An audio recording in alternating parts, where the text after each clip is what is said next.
Today's topic, once again, is how to argue. Number 3, make fewer solid points over many weaker points.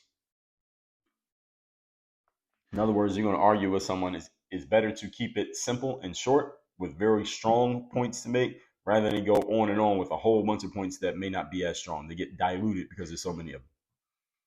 Even if you have 30 solid points, you should try to narrow it down to a few, like 3 or 5, maybe at the most, solid points for several reasons. You pay attention to things like presidential elections, like the debates, or even just the campaigns when presidents are going out there saying their stuff. You'll notice that the winning candidates usually do a really good job of focusing on a handful of topics and just hammering the same thing over and over and over again and just coming up with different angles and examples to talk about the same stuff. This is what any good speaker does. Everybody listening? Everybody heard what I just said? Every good speaker comes up with a handful of solid points, and they just come up with different ways and different angles from which to talk about the exact same things over and over again. They just hammer the same points.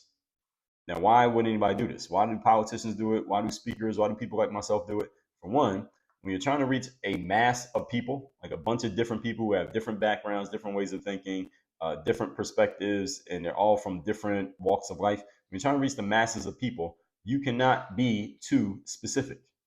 If you're trying to run for president, you can't get too specific and too detailed and sound too intelligent or too smart or too quote unquote educated in your speech. You can't do that when you're talking to hundreds of millions of people, because you may go over some people's heads and or go outside of the realm of their understanding with the things that you're saying. When you get too detailed, you lose people because they're not smart enough to keep up with where you're going. Secondly, actually, before I go further into that, in the last presidential cycle, election cycle that we had with Kamala Harris and Donald Trump, you saw this. I saw it with a guy named Mark Cuban. Mark Cuban is known for having been owner of the Dallas Mavericks. He, I believe, recently divested, so he's not the main guy anymore in Dallas. And also having been on Shark Tank, very famous show about entrepreneurship. It was a great show. You should watch the reruns if it's not publishing anymore.